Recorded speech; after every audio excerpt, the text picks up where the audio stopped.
বন্ধুরা, আমি চিকেন রান্না করব। তার জন্য আমি চিকেনটা সুন্দর করে ধুয়ে রসুন আর কাঁচা পেঁয়াজ কেটে রেখেছি। এটা এখন মাখবো।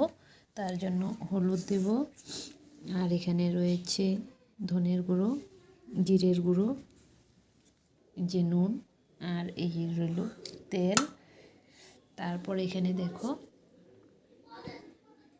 আলু কেটে নিয়েছি, টমেটো কেটে নিয়েছি, আর এখানে পেঁয়াজ কুচি করেছি, সোমবারে দেব।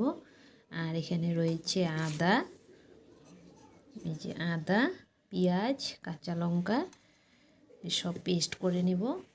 তো চলো এক এক করে সবগুলো উপকরণ দিয়ে আমি সুন্দর করে মেখে নিই। তো প্রথমে দিয়ে দিলাম নুন, পরিমাণ মতো নুন। এখন দেব হলুদ গুঁড়ো,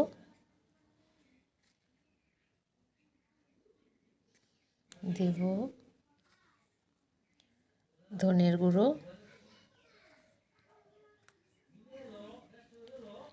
আর দেব জিরের গুঁড়ো।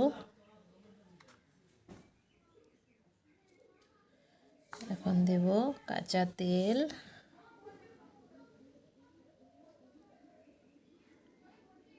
এখন সুন্দর করে মেখে নেব। আর পরে এদিকে আলুগুলো ভেজে তারপর মাংসগুলো বসাবো। তো চলো আমি এখন সুন্দর করে মেখে নিই।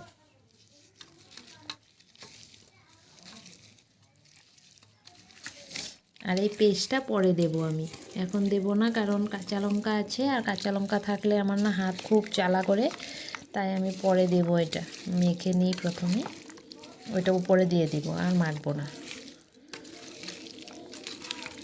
তো চলো আমি মেখে নিই।